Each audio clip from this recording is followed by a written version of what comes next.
The metal chains bit into Kira's wrists as she sat against the cold wall of Corin 7's main hub. The industrial mining station buzzed with activity around her. Workers and traders stepping carefully around the small circle marked on the floor. Where she was displayed, some stared openly at her pale blue skin and the intricate silver markings that ran along her arms like living tattoos. Others averted their eyes, uncomfortable with the spectacle but unwilling to question it. She had been here for 6 hours now, chained as an example of what happened to thieves on this station. Charge was simple: stealing water rations. The evidence was circumstantial. She had been found with an emergency water pack that wasn't assigned to her. The punishment was traditional: public restraint until the station commander decided her fate. Kira kept her breathing steady and her eyes focused on the middle distance. She would not give them the satisfaction of seeing her break. Her people, the Villani, were known throughout this sector as healers and wanderers. They moved between worlds, offering aid where it was needed most. She had come to Corin 7 following reports of a sickness spreading through the residential levels. But instead of finding grateful patience, she had found suspicion and accusations.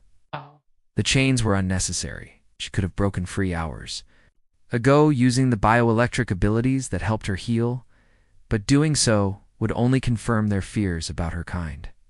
So she waited and watched and listened to the conversations that flowed around her like water around a stone. Across the hub, near the atmospheric recycling units, a human maintenance worker named Joran was replacing filter components. He moved with the practiced efficiency of someone who had done the same task hundreds of times, but his eyes kept drifting toward the chained figure against the wall. Something bothered him about the whole situation, though he couldn't quite identify what. Joran had worked on Corin 7 for 3 years, keeping the station's life support systems running smoothly. He knew every pipe, every circuit, every regulation that governed daily operations. And according to Regulation 47C, water theft required proof of intent and evidence of consumption or distribution. All he'd heard from the security reports was that the alien had been found with a single emergency pack. He paused in his work, studying Kira more carefully. Her clothing was simple but well-made, the kind worn by travelers who valued function over appearance. Her posture spoke of dignity under duress, not the defeated slouch of someone caught in a crime. Most tellingly, she showed no signs of dehydration. If she had stolen water for personal use, surely she would have consumed at least some of it during the 6 hours before her capture. A small crowd gathered near the security kiosk as Captain Vex began his hourly announcement about station rules and the consequences of breaking them. Joran noticed how Kira's attention sharpened during these speeches, not with fear, but with the focused attention of someone studying an opponent. Let this serve as a reminder, Vex's voice echoed through the hub, that we maintain order through swift justice. Theft of any kind, especially of vital resources, will not be tolerated. Joran watched Kira's reaction carefully. Instead of shame or anger, he saw something that looked almost like pity cross her features. It was the expression of someone who understood more about the situation than she was letting on. As the crowd dispersed, Joran made a decision. He packed up his tools and walked over to the security station's public access terminal. If Kira was innocent, there would be evidence in the logs. And if she was guilty, well, at least he would know for certain. The terminal displayed incident reports, duty rosters, and resource allocation data. Joran's maintenance clearance gave him access to most systems, including the water distribution records for the past week. What he found there made him pause. According to the logs, Emergency Water Pack 7731B had been distributed to Residential Level 3. Section 7, 3 days ago. But the pickup signature was logged to a family unit with a minor child. The same pack that Kira had allegedly stolen. Joran glanced back at the chained figure against the wall. Kira's eyes met his for just a moment, and in that brief connection he saw not guilt, but a quiet plea for understanding. He closed the terminal and gathered his tools. Whatever was really happening here, it was more complicated than a simple theft. And for the first time in his 3 years on Corin 7, Joran decided that some things were worth investigating further. The chains around Kira's wrists clinked softly as she shifted position. her eyes following the maintenance worker as he disappeared into the corridor leading to the residential levels. Joran's footsteps echoed through the narrow corridors of residential level 3 as he made his way to Section 7. The emergency lighting cast long shadows on the metal walls, and the air recycling system hummed steadily overhead. He had memorized the water distribution logs, but seeing the living conditions here made the numbers feel inadequate. Families lived in cramped quarters, sharing communal washrooms and cooking facilities. Children played in the corridors while their parents worked long shifts in the mines or processing plants. It was a hard life, but most residents managed to get by on their allocated resources. Unit 7C was smaller than the others, with a faded nameplate reading Thorn Family. Joran hesitated before pressing the door chime. He wasn't sure what he would find, or even what questions to ask. A young woman answered, maybe 20 standard years old, with tired eyes and grease-stained work clothes. She looked suspicious when she saw Joran's maintenance uniform. If you're here about the ventilation again, I already reported it 3 times, she said. I'm not here about repairs, Joran said carefully. I'm here about water pack, 7731B. The woman's expression changed immediately, shifting from annoyance to fear. I don't know what you're talking about. The pack was distributed to this unit 3 days ago, Joran continued gently. I'm not here to cause trouble. I just need to understand what happened, a small voice called from inside the unit. Naya, who is it? The woman Nia glanced over her shoulder, then stepped partly into the corridor, lowering her voice. My brother Kai has been sick. Really sick. The medic said it was just a minor infection, but he kept getting worse. That alien woman, she said she could help him, Kira. I don't know her name. She came to the residential level 2 days ago, going door to door, checking on people. When she saw Kai, she said he had something the station's medical scanner couldn't detect. Something in his blood. Joran felt pieces clicking into place. She took the water pack to help treat him. Naya nodded reluctantly. She said she needed to dilute some kind of medicine she carried. She was going to bring the pack right back, but security found her first. A coughing fit echoed from inside the unit, and Naya's face tightened with worry. He's gotten worse since they took her away. Whatever she was doing, it was working. Thanked Naya, and made his way to the security offices on Level 1. Captain Vex was reviewing duty rosters when Joran arrived, his thick fingers moving across a data tablet with practiced efficiency. Maintenance worker Joran, Vex said without looking up. Shouldn't you be fixing something? I need to discuss the theft case, Joran said. There are inconsistencies in the evidence. Vex finally looked up, his small eyes narrowing. Really? And what would a pipe fixer know about security matters? I know that water pack 7731B was legitimately distributed to the Thorn family. Kira wasn't stealing it. She was using it to help their sick child. According to who? According to Naya? Thorn. And according to the distribution logs, Vex stood up slowly, his bulk making the chair creak. Listen carefully, maintenance worker. That alien was found with station resources that didn't belong to her. The law is clear, and the punishment is appropriate. If you interfere with station security, you'll find yourself sharing her chains. Joran felt his pulse quicken, but he kept his voice steady. What about Regulation 23F, the one that allows resource sharing in medical emergencies? There was no medical emergency, Vex said firmly. The Thorn boy has a minor infection, nothing more. Have you seen him recently? Something flickered in Vex's eyes, a moment of uncertainty quickly masked by authority. This conversation is over. Get back to work. Joran left the security office with more questions than answers. Vex's refusal to investigate suggested either incompetence or something more deliberate. Either way, Kira remained chained for a crime. She hadn't committed while a child got sicker by the hour, as he walked back toward the main hub. Joran caught sight of Dr. Kem, the station's chief medic, heading toward the medical bay. Kem was one of the few station personnel who treated everyone equally, regardless of species or status. Dr. Joran called out, "Do you have a moment?" Kem stopped, adjusting the medical bag slung over her shoulder. "What's wrong? Someone hurt." "Right." "Yet," Joran said, "but there's something you need to know about the alien in chains." Dr. Kem listened to Joran's explanation with growing concern.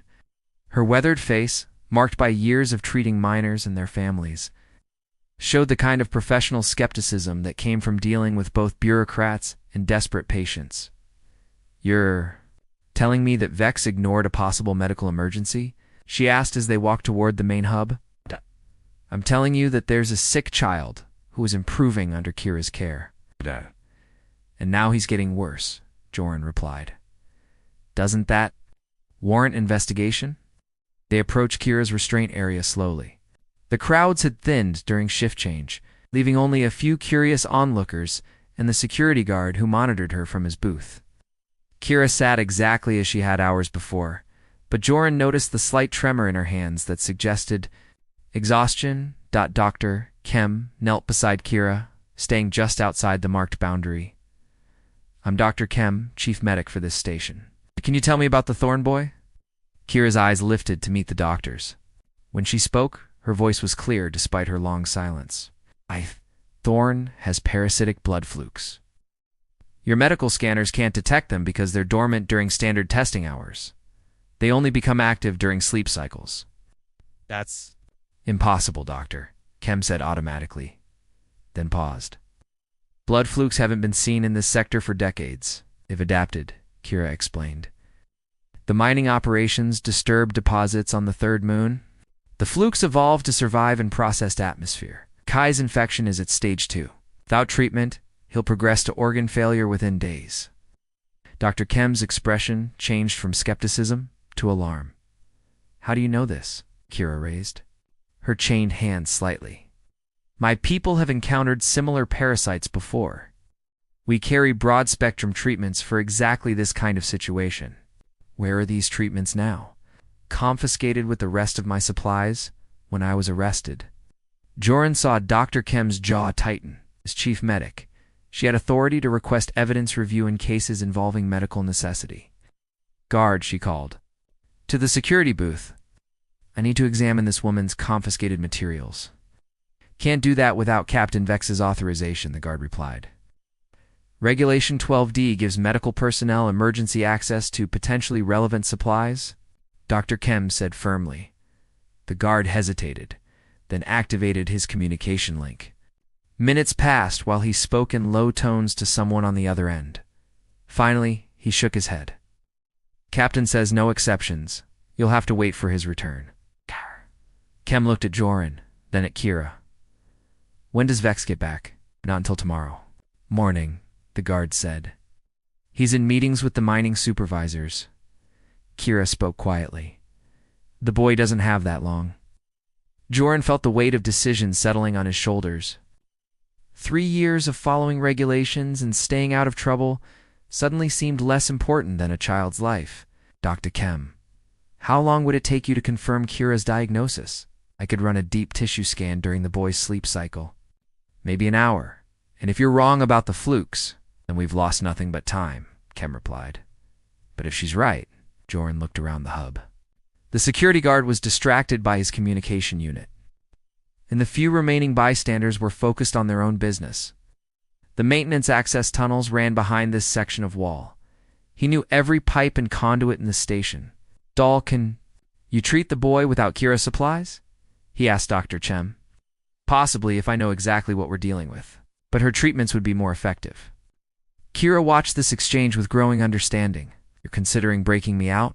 "I'm considering getting you to someone who needs help," Joran corrected. "There's a difference. Not in Captain Vex's eyes." "No."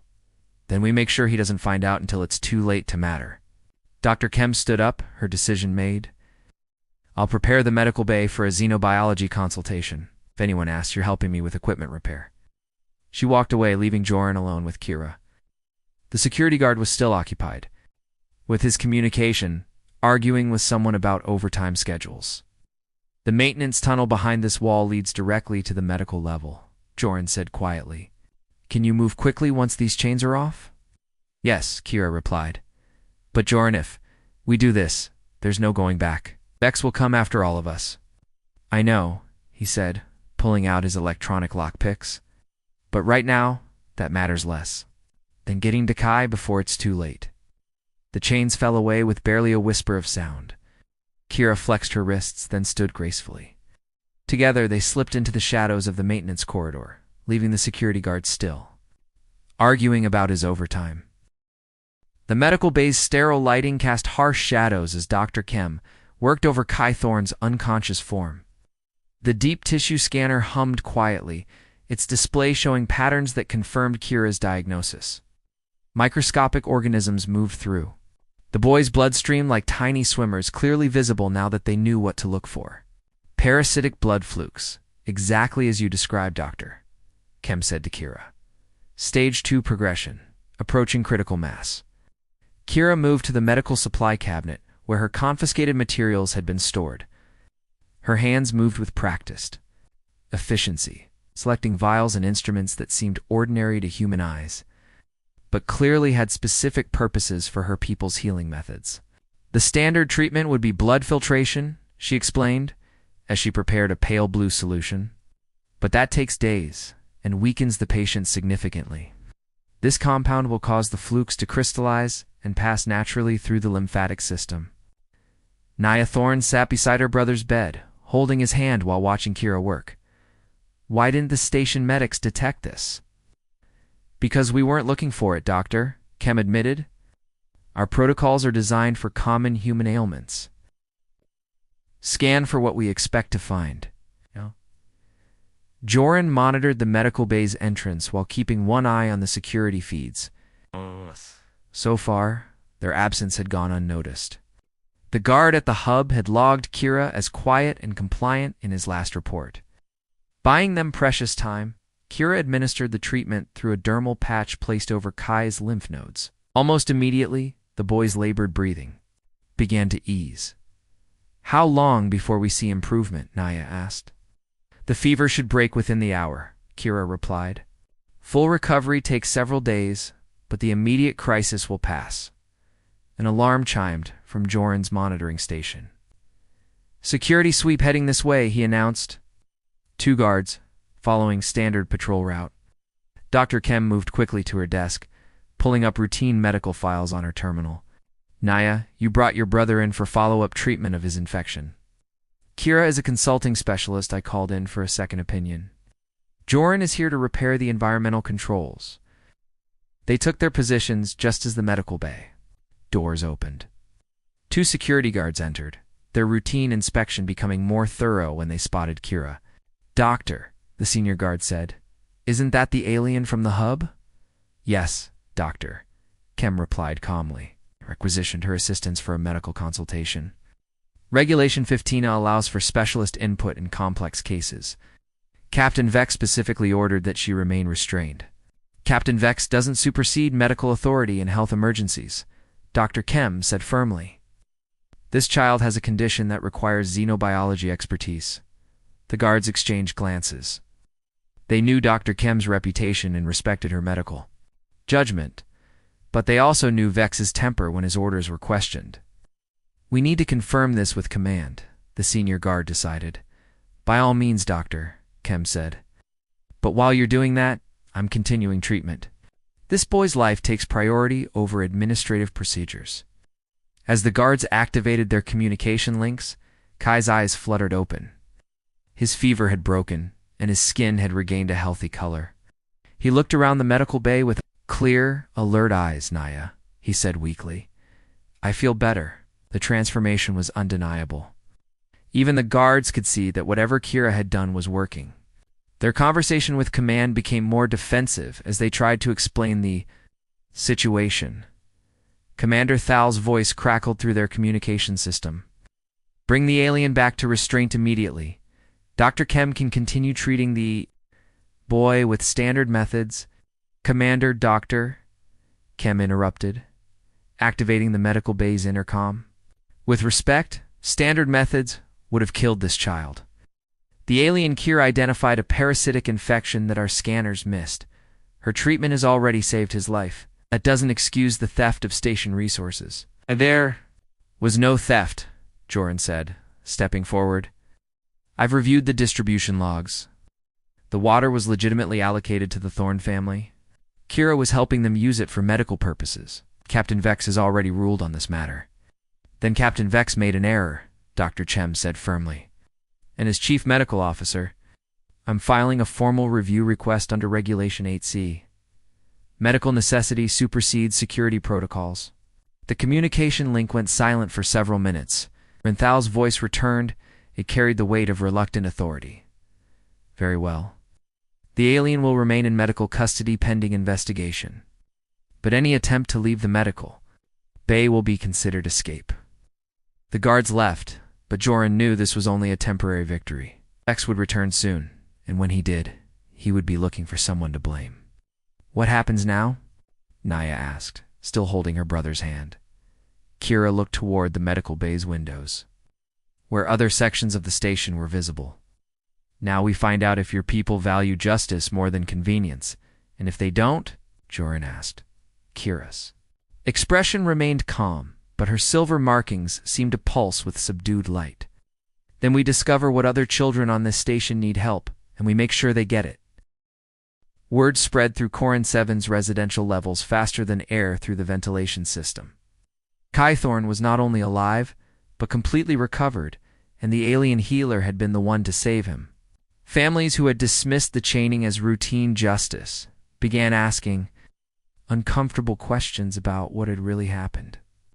Captain Vex returned to the station in a fury, storming through the corridors with the security detail at his back. But when he reached the medical bay, he found more than just Kira and her supporters. A crowd had gathered outside, including several families whose children had also been mysteriously ill. This ends now, Vex declared as he burst into the medical bay. Arrest all of them for conspiracy and obstruction. On whose authority? Commander Thale asked, stepping into the room behind him. Vex spun around, clearly not expecting his superior to be there. Commander, you were just about to arrest the station's chief medic and a maintenance worker for saving a child's life, Thal said coldly. Explain to me how that serves station security. While Vex stammered his response, Dr. Chem activated the main display screen. Optical scans filled the view, showing before and after images of Kai's blood work alongside similar readings from 3 other children. Commander, we have a broader problem, she announced. Kira's examination has revealed that at least a dozen residents are carrying early-stage fluke infections. Without proper treatment, we're looking at a potential epidemic. Murmurs of concern rippled through the crowd gathered outside. These weren't just curious onlookers anymore. They were worried parents and family members who suddenly understood that their own lives might be at risk. Kira stepped forward, her voice carrying clearly. Through the medical bay and into the corridor beyond, my people encountered this parasite species 5 years ago on a mining colony in the Delta sector. Left untreated, the infection spreads through shared atmospheric systems.